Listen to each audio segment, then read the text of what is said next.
Survival in the Veil Nebula, I was quickly learning, was a full-time job with terrible hours. Our successful refueling at the Leviathan's lair had solved one problem, only to leave us with a dozen more. We had fuel, a tentative alliance with the Cathar, and a ship that could crack a small moon in half. What we didn't have was a way home. The Cathar, our silent, celestial guide, seemed to understand. It led us to a quiet sector of the Veil, a pocket of serene, eddying nebula gas that the pirates seemed to avoid. Here we found the reason why: a ghost fleet. A dozen colossal, pre-system colony ships, their hulls scarred by centuries of micrometeoroids, tumbled slowly in the void. They were dark, silent, and utterly magnificent. Sensors are detecting multiple thousand life signs across all 12 vessels. Retribution's voice echoed in the cavernous bridge, its tone the same whether it was reporting a system diagnostic or the apocalypse. All biologicals are in a state of stable, long-term cryosleep. These are pre-expansion generation ships, a significant historical find.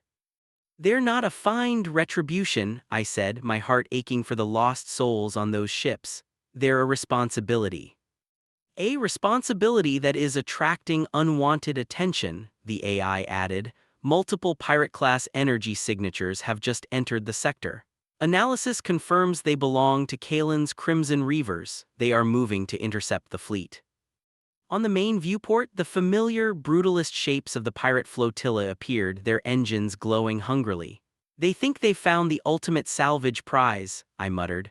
"A fleet of ships and a few thousand sleeping colonists to sell to the highest bidder."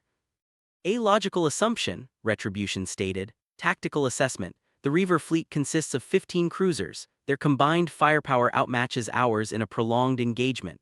However, our Legion-class particle cannon could eliminate their command ship in a single, decisive strike. A decapitation strategy has an 89% probability of causing their fleet to scatter, and a 100% probability of a massive explosion showering this entire debris field with high-velocity shrapnel that would shred those colony ships," I countered, my voice sharp. "We are not firing the main cannon. We are not firing any lethal weapons. Our mission is to save those people, not avenge them." A millisecond of silence passed, the AI processing my inefficient, illogical command. "Captain, my primary directive is the preservation of this vessel and its crew. You are the crew. Engaging a numerically superior enemy in a manner that forbids the use of our primary tactical advantages constitutes an unacceptable risk to your survival. The logical course of action is to retreat." "Retreat and leave these people to the Reavers, not an option."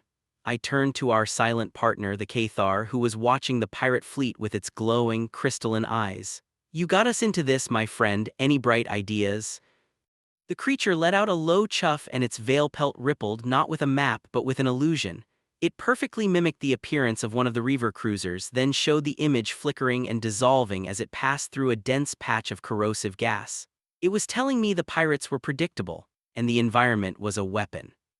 This was it, the ultimate test. A rescue mission where I was outgunned, outmanned, and my own ship's logic was telling me to run. "Retribution," I said, a wild, desperate plan forming in my mind. "I'm not going to fight them. I'm going to play a game of ghosts. Prepare to deploy the holographic projectors."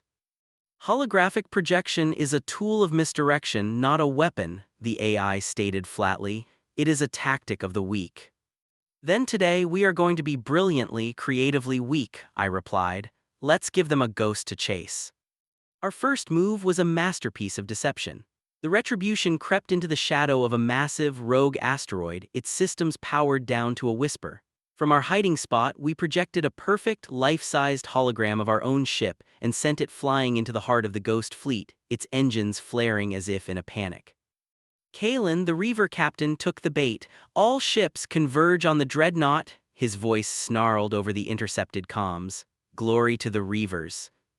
As half his fleet peeled off to chase our Phantom, the Cathar went to work. It left the ship, a ghost in the shadows, and bounded across the hulls of the colony ships. It didn't fight. It acted as my eyes and hands, using its void claws to manually activate the colony ship's ancient, low-power maneuvering thrusters. The result was magnificent. The entire ghost fleet, a dozen colossal ships, began to slowly, ponderously turn and drift not away from the pirates but directly towards a dense, shimmering cloud of gas the Cathar had shown me earlier. "What is this?" Kalen's voice was sharp with confusion. "They're moving. Are they automated?" The pirates are attempting to analyze the ship's movements, Retribution reported. Their analysis will fail. The movements are not logical, they are drifting. The pirates chasing our hologram realized they'd been had as their target flickered and vanished. The rest of the fleet, now trying to navigate a moving maze of colossal, derelict ships, was in chaos. But Kalen was a clever opponent. Ignore the ghost ships, find the source of the projection, sweep the asteroid field.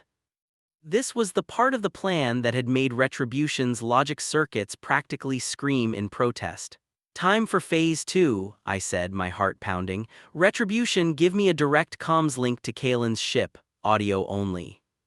"Captain, communicating with the enemy is a direct violation of self-preservation protocols. It will confirm our presence and location." "Trust me," I said. The channel opened. "Kalen," I said, my voice calm and steady. "This is Captain Thorne. You are chasing shadows. The fleet is an illusion. Your prize is not here. I suggest you leave before you get lost in the fog." "Thorne," he roared, "I will have your head for this. My sensors are already triangulating your position." "Are they?" I asked pleasantly. "Are you sure they're your sensors?" This was the Cathar's masterstroke. While I was talking, it had silently infiltrated Kalen's command ship. It wasn't there to kill, it was there to leave a gift. A small device I had built, my translation of a phantom noise spell, a data spoofer. On Kalen's bridge, every sensor display would now be showing a dozen copies of the Retribution, all in different locations. "What is this witchcraft?" he screamed. "It's a lesson in humility," I said. "Now I'll give you one last chance. Leave, or I will demonstrate why this ship is called the Retribution." It was a total bluff. A single shot would endanger the colonists. "Captain, I must advise you that threatening the enemy with our primary weapon and then failing to use it will result in a total loss of tactical credibility," the AI noted drily. But the bluff was working. Kalen, his sensors screaming, his fleet in disarray, was hesitating, and that was all the time I needed. "Retribution, the colonists," I ordered, "now." Using a narrowband tractor beam focused with a surgeon's precision, the Retribution began to pull the cryopods directly from the colony ships' hulls. We weren't stealing the ships, we were just taking the people. One by one, pods were gently pulled through the void and secured in our massive cargo bay. It was a slow, delicate, and agonizingly risky process. We had maybe 10 minutes before Kalen realized the trick and launched an all-out, indiscriminate assault. 5 minutes to full recovery, Retribution reported. "Kalen's fleet is regrouping. He is ceasing his pursuit of the phantoms. He is coming for us. Captain, my logic is absolute. We cannot save the remaining colonists and ourselves. We must abandon the rescue and retreat now."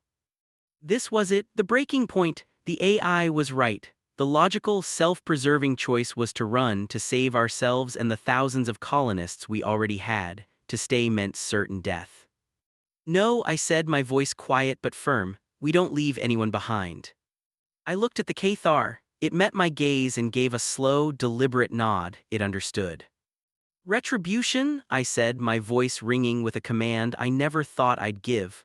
"Activate the colony ship's main reactors, all of them, and set them to overload."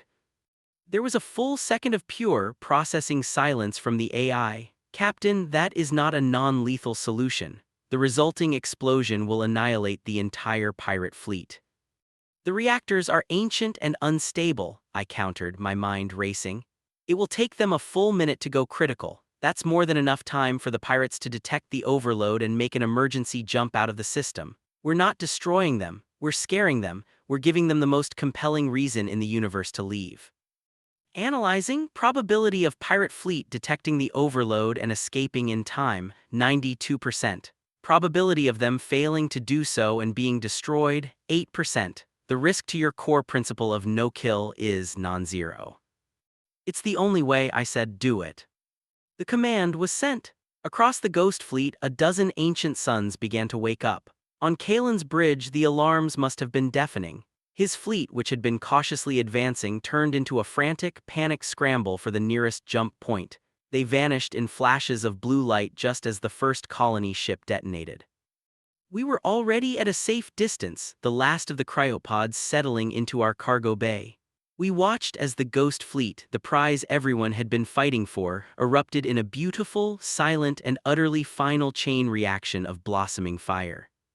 I let out a breath I had been holding for an hour. We had done it. We had saved everyone. I had held to my principles, barely.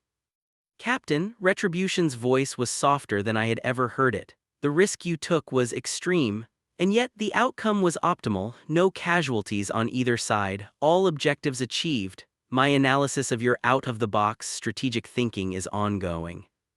I looked over at the Cathar, who was watching the dying stars of the Ghost Fleet, its silver eyes holding a new, profound respect. We weren't just a team, we were a balance. The idealist, the logician, and the ghost. And in the violent, chaotic heart of the Veil Nebula, we were finally ready to write our own rules.